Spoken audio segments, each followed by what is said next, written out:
우리가 이 광야 같은 세상에서 골리앗을 만나게 됩니다.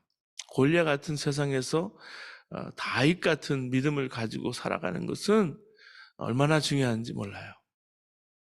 우리가 지금 광야에서 사는지 가나안에 사는지 여러분이 잘 아실 거예요. 만약에 우리 삶이 가나안에 들어와 있다면 다시는 광야로 다시 돌아가는 쫓기는 삶을 살지 말아야 합니다. 이것이 바벨론 포로 이전에 이스라엘 왕과 백성을 향한 선지자들의 외침이었어요. 다시는 광야로 가지 말라는 거예요. 잘 살게 해주신 하나님께로 돌이키게 된 것이 아니라 완전히 하나님 버리고 타락했어요. 여러분 가나안에 살아도요, 하나님과 동행하지 아니하고 하나님 버리고 타락하면 가나안이 아니죠. 그때 하나님께서 호세아 선지자에게 이 바람난 아내 고멜을 데리고 와서 사랑하라고 하셨어요. 호세아의 심정이 얼마나 비참했겠어요. 자, 배우자가 불륜을 일으켰습니다. 그 성범죄로 고통당하는 사람들의 심정은요, 그건 말로 다 할 수 없어요. 그 마음이 하나님 마음이라는 거예요. 바람난 배우자 만나기도 말하기도 싫어요. 제정신이 아닌 것을 봅니다. 그런 상담을 제가 받을 때가 있어요. 목회자라서요, 말할 수 없이 너무 미안하고, 그래서 그 상담하는 사람에게 내가 먼저 미안하다, 그런 말을 할 때가 있어요. 근데 그게요, 우리 자신의 모습인 거예요. 난 아니야, 그렇게 하고 싶죠. 그런데요, 세상이 좋고 돈이 좋고 성공하고 인기 없고 좋은 집, 좋은 차 타고 가고 싶은 대로 마음대로 가고 살고 싶은 대로 사는 그런 마음으로 가득한 것이 곧 사실은 영적으로 고멜인 것입니다. 그 관심, 그 사랑, 그 헌신이 사실은 하나님을 향한 것이어야 되는데 그 마음이 다른 데가 있는 거예요. 우리가 실리콘밸리 한복판에 살아가면서 사실은 오늘도 아마 더울 거예요. 91도라고 써니베일이 그러는데, 이 광야 같은 세상에서 실리콘밸리는 정말 돈이 모이고 사람이 모이고 오아시스 같은 곳이죠. 근데 거기서 하나님 바라보지 아니하고 자기가 원하고 싶은 대로 살아가면 거기가 곧 고멜이 있는 곳입니다. 우리를 향한 하나님 마음을 사실은 호세아를 통해서 우리가 보고 있는 거예요. 하나님께서 호세아에게 근데 고멜을 참고 용서하고 사랑해라, 그렇게 말씀하십니다. 결국 하나님이 이스라엘을 다시 광야로 내보내시는 거예요. 여러분, 이스라엘 백성이 400년 동안 광야에서 종살이하게 될 것은 하나님 미리 예언하셨어요. 70명으로 갔던 요셉의 그 가족들이 나중에 300만, 400만 이르기까지 400년 동안 광야 종살이를 하게 했는데 430년이죠. 그 30년은 제가 어제도 기도회 때 말씀드렸지만 30년은 하나님께서 가나안에 들어가기 위해서 준비하는 과정이었을 거예요. 여러분, 잠깐이면 갈 수 있었던 가나안 땅을 왜 그렇게 방황하면서 40년을 보내면서 광야에 보내게 하셨을까요? 근데 그 광야로 다시 가라는 거예요. 근데 그거는 하나님이 이스라엘을 다시 버리려고 하는 게 아니고, 버리시려고 한다면 그렇게 하실까지 필요가 없죠. 호세아가 고멜을 다시 데려오듯이 이스라엘 백성의 마음을 다시 한번 데려오게 하기 위해서요. 그게 광야 생활입니다. 자, 아수르에 망하고 북이스라엘이 아수르에 722년경에 망하고 바벨론이 580년경에 남유다가 바벨론에서 망해서 포로로 잡혀갔어요. 이게 광야 생활인데, 호세아를 통해서 하나님께서 이스라엘 백성들을 왜 광야로 보내시는지 말씀해 주셨어요. 호세아 말씀 한번 보실까요? 우리 호세아 말씀 여러분과 함께 찾아서 같이 읽어보겠습니다. 호세아 2장입니다. 2장 14절, 15절, 16절, 17절 말씀 보시겠습니다. 여러분 가지신 구약 1257면 정도 되겠습니다. 성경마다 다르지만요. 호세아 2장 14절부터 17절까지의 말씀. 찾으셨으면 여러분과 한 목소리로 함께 하시겠습니다. 호세아 2장 14절부터 17절까지 한 목소리 함께 읽겠습니다. 시작. 그러므로 보라, 내가 그를 타일러 거친 들로 데리고 가서 말로 위로하고 거기서 비로소 그의 포도원을 그에게 주고 아골 골짜기로 소망의 문을 삼아 주리니 그가 거기서 응대하기를 어렸을 때와 애굽 땅에서 올라오던 날과 같이 하리라. 여호와께서 이르시되 그날에 네가 나를 내 남편이라 일컫고 다시는 내 바알이라 일컫지 아니하리라. 내가 바알들의 이름을 그의 입에서 제거하여 다시는 그의 이름을 기억하여 부르는 일이 없게 하리라. 하나님이 이스라엘 백성을 왜 다시 광야로 내보내려는지 호세아 22장 14절부터 말씀해주고 있는 거예요.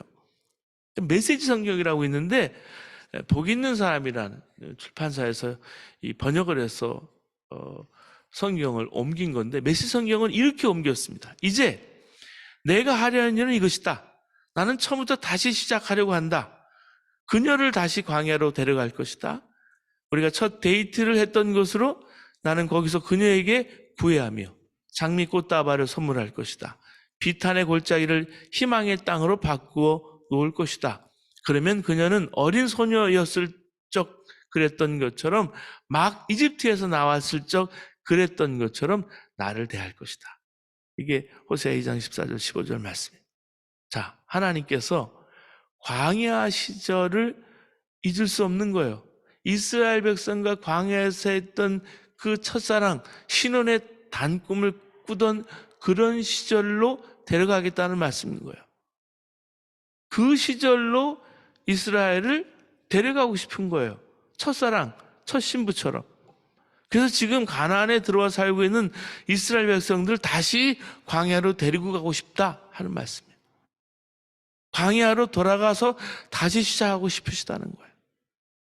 첫사랑의 장소였던 광야로 돌아가서 다시 데이트하고 다시 사랑하고 다시 속삭이고 결혼하고 싶다 하는 그 말씀이에요.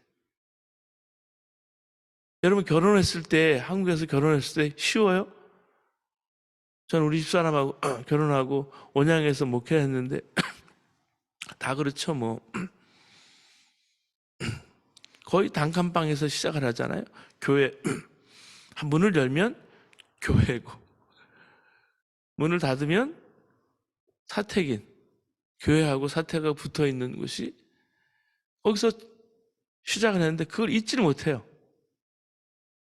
처음 만났으니까 어색하고 쉽지 않죠. 다르게 살아온 사람들이 같이 살아간다는 건 쉽지 않아요. 아침에 일어나 세수를 하고 치약 짜는 습관부터 다른데 그걸 맞춰가는 게 쉽지 않아요. 생각과 마음을. 여러분도 처음 데이트하고 또 처음 결혼하고 했을 때가 쉽지 않았을 거예요. 근데요, 그게 참 어렵고 힘들지만 첫사랑이 그리운 거죠. 그때는 네가 나를 서방님하고 부를 것이다. 다시는 나를 주인님이라 부르지 않을 것이다. 나는 비누로 너의 입을 깨끗이 씻기고 입가에 묻은 더러운 거짓 신들의 이름을 말끔히 지워 다시는 내가 그 이름들을 속삭이지 않게 할 것이다.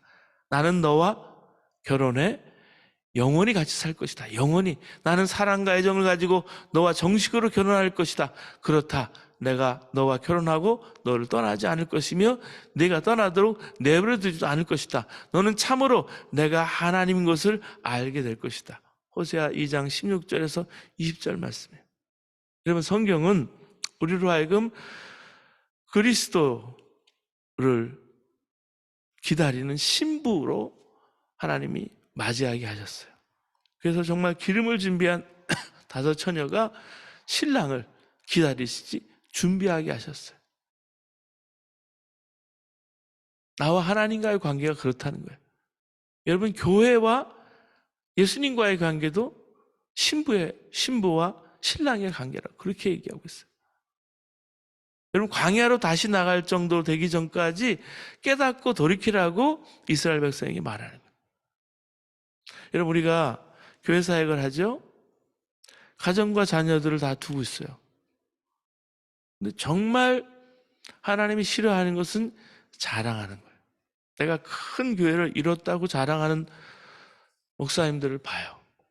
정말 대형 교회예요. 수만 명을 일으킨 건데 자기가 일으킨 것이라고 착각을 하고 자기 자랑을 하는 것을 보게 됩니다. 결국 그 자기 자랑을 글쎄 몇십 년이나 할까? 근데 하나님 다 데려가시더라고요. 여러분 사명 받은 자가 그렇게 자기 자랑을 하면 하나님 무너뜨리는 것을 우리가 봐요. 고린도전서 1장 29절 31절에 보면 아무 육체라도 하나님 앞에 자랑하지 못하게 하려 하심이라. 자랑하는 자는 주 안에서 자랑하라 함과 같게 하려 함이라. 그래서 내 자녀가 성공했다? 내가 이렇게 재물이 많다?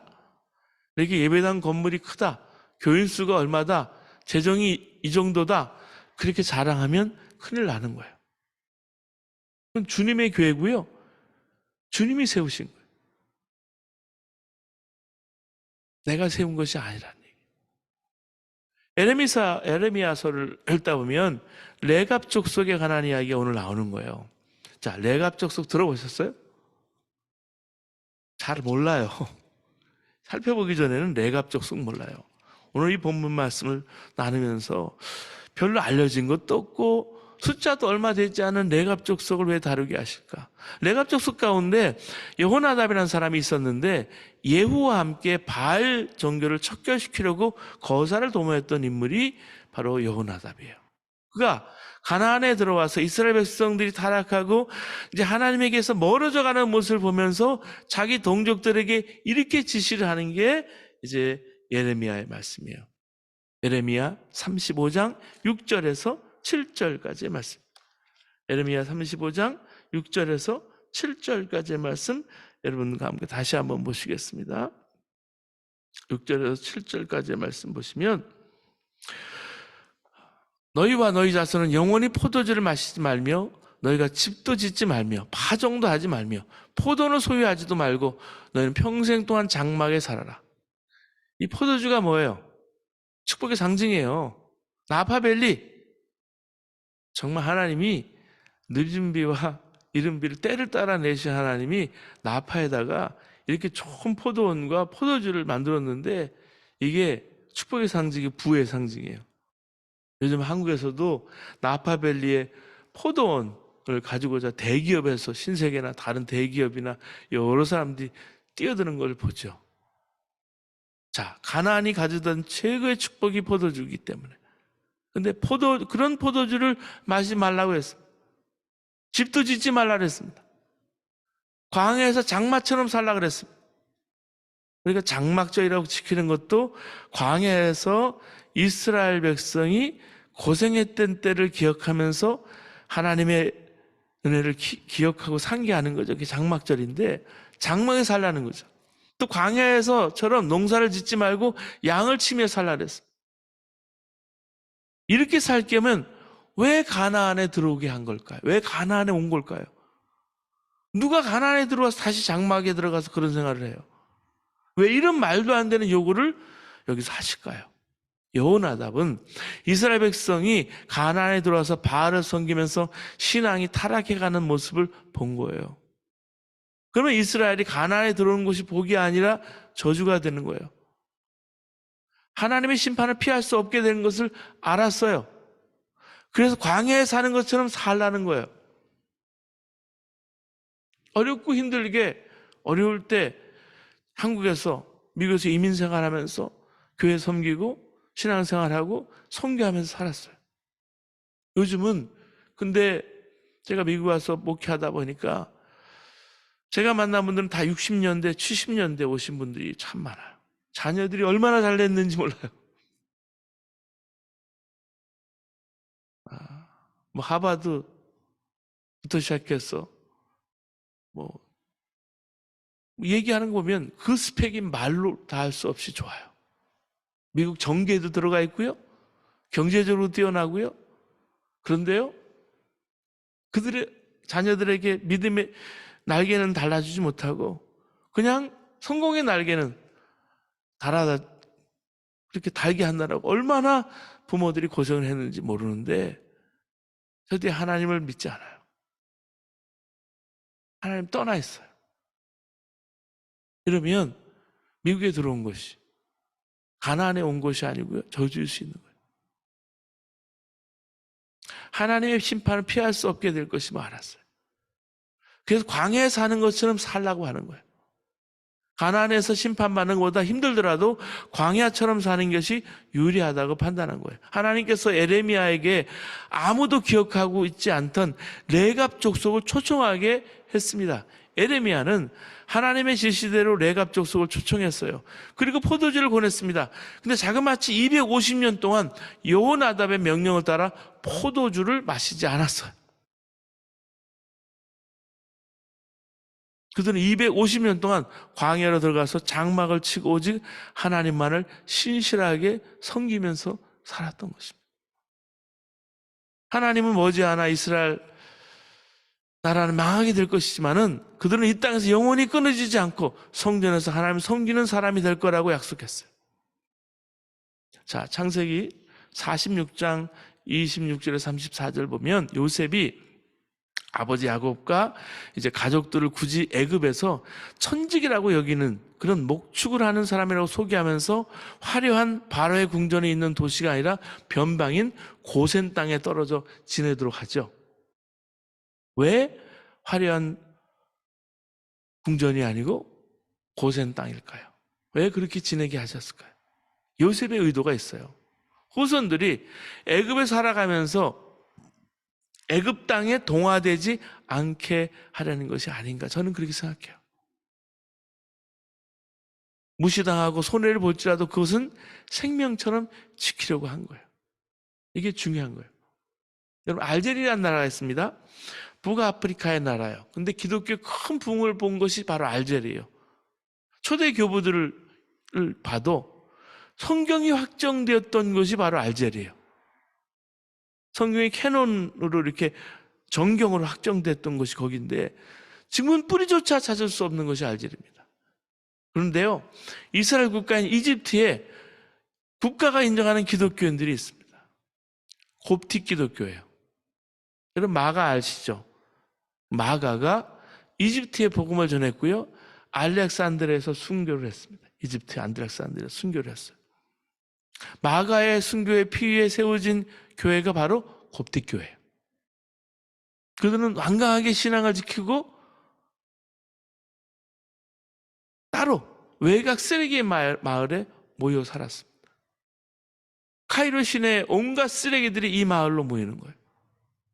쓰레기 부대를 뒤적이면서 쓸만한 것을 다시 골라내고 믿어지지 않지만 먹을 만한 것들을 다시 추려내서 먹고 썩어버린 음식물 찌꺼기들을 집안에 함께 사는 돼지들에게 던져주고 그 중에서도 비교적 온전해 보이는 빵들을 모아서 조각내서 그램을 이렇게 달아서 팔기도 하는 것이 그 사람들이에요. 그 쓰레기 마을 끝에 곱틱 교회인 성시몬 교회가 있습니다. 키리시 샤만이라 거기 서 있어요. 이 교회는 400년 곱틱 크리스찬들의 마음의 성지예요. 그렇게 생활해요. 미국 여행하면서 여러분 아미시라고 보셨어요? 아미시 공동체를 보았을 거예요.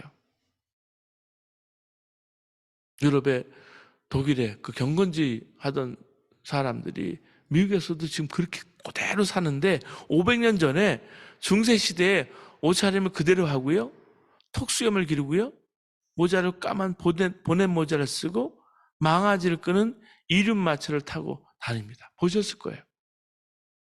현대 문명의 전화, 자동차, 텔레비전, 전기 다 거부하고 밤에는 등불을 켜고 사는 사람들이 아미시 공동체.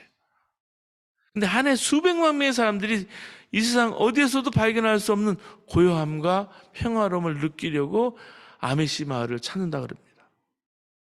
그런데 2006년 10월 2일 미국 필라델피아의 아미시 작은 마을에 끔찍한 총격 사건이 일어났습니다.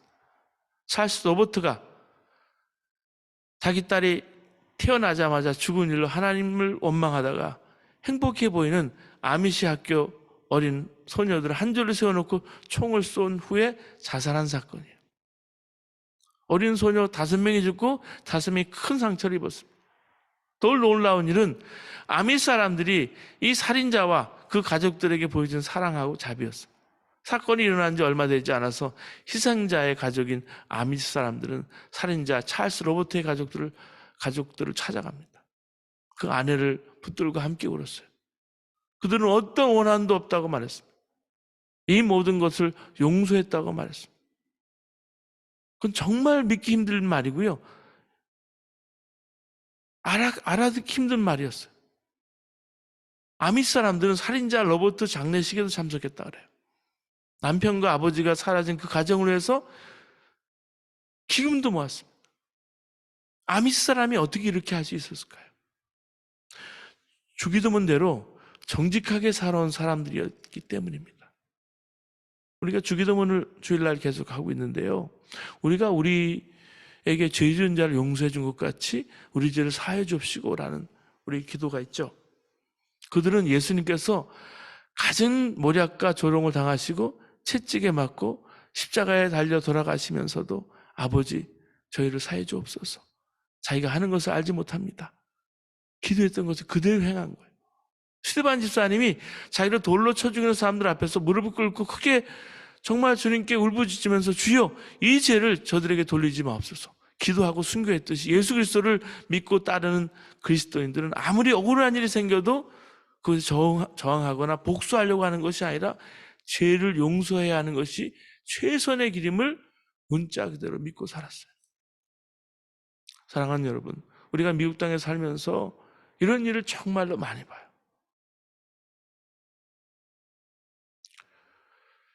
계속해서 총기 사고가 많아지는 이 세상에서 우리 아이들을 어떻게 지키고 신앙생활을 해야 할 것인지, 마약과 동성애와 정말 다양한 가치관을 가진 이런 사람들을 한복판에 살아가면서 어떻게 신앙을 지키고 믿음을 유지하며 살아가야 할 것인지, 정말 기도하지 않고는 견딜 수 없는 하루하루를 우리는 보내고 있습니다. 이스라엘이 가나안에 들어가서는 하나님 배신하고 영적으로 간음했다가 결국 바벨론의 포로로 끌려가게 하셨습니다. 다시 광야로 돌아가게 하십니다. 바벨론의 포로로 끌려간 사람들이 왜 나라가 망하고 포로로 끌려오게 되는지를 묻기 시작했어요. 그러면서 그들이 자신들의 역사를 되돌아봤어요. 자신이 누구인지 다시 한번 확인하고 어떻게 가나안까지 들어갔고 어떻게 거기 살았는지 왜 거기 쫓겨났는지 뒤돌아본 거예요. 다시 가나안으로 돌아가더라도 다시는 그 땅에서 쫓겨난 일이 없어겠다는 생각으로 자신들의 역사를 기록하기 시작했어요. 자신들의 역사를 기록하면서 자신들의 과거를 미화시키지 않았어요. 부끄러운 역사를 그대로 기록했어요. 자신들이 하나님 앞에 저지른 죄악들을 기록으로 남겼어요. 이스라엘이 하나님 앞에 실패한 이야기만을 기록했어요.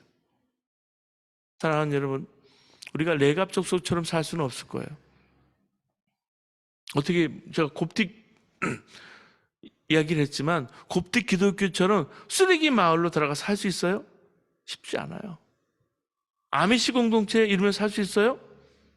살 수 없어요. 그럼 어떻게 살아야 될까요? 가나안에 살면서도 가나안 사람이 되지 않고 하나님의 백성으로 살 수 있어야 합니다. 여기에 살아도 한국에 돌아가 살아도 어디에 사는가가 중요한 것이 아니에요. 내가 하나님 백성으로 살 것인가? 이게 가나안을 추구하며 살 것인가? 애굽에 살지만 하나님의 사람이었던 요셉처럼 바벨론에 살았지만 하나님의 사람이었던 다니엘처럼 살아야 되는 거예요. 모든 상황 속에서 하나님의 자녀로 살아야 합니다. 가나안에 살든지 여러분 광야에 살든지 중요한 것은 성공이 아니라 하나님과 동행하는 것이고 승리하는 삶이에요. 하나님께서 친히 그렇게 살 것을 허락해 주셨어요. 우리는 고멜 같은 배우자와 헤어지면 행복하리라고 생각합니다. 그렇지 않아요. 하나님 보고 그걸 알 수 있어요. 우리를 포기하면 하나님 더 좋으실 거 아니에요. 편하실 거 아니에요. 신경도 안 써도 될 텐데 포기하지 아니하시고 선지자를 보내서 끊임없이 돌아오라 하세요. 그 마음이 잃어버린 자식을 기다리는 아버지의 마음인 거예요. 그런데 자식보다 더 귀한 것이 배우자죠. 우리가 믿음이 없어서 배우자를 자식만 못하게 여길 뿐이에요. 한 몸이죠. 머리를 잘라내겠어요? 눈과 입을 잘라내겠어요? 팔다리를 잘라내겠어요? 이것이 죄의 종로 타고 세상 좋아하는 우리를 향한 우리의 마음인 거예요. 하나님의 마음이 바로 이 마음인 거예요. 잘라내지 못하는 거예요. 그 방법이 우리 마음에 오신 거예요. 우리가 성찬할 때 이거는 내 살이라 내 피라 한 몸인 거죠.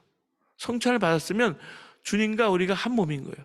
이걸 정말 믿어야 세상에 살지만 세상에 빠져 살지 않는 거예요. 우리 자녀들이 앞으로 이 험한 세상에 살아가는 거예요. 골리앗 같은 세상에 살아가지만 다윗 같은 믿음을 가지고 살아가야 되는 거예요. 가나안에 들어왔다가 다시 광야 연단을 반복하는 것은 피해야 하는 것입니다.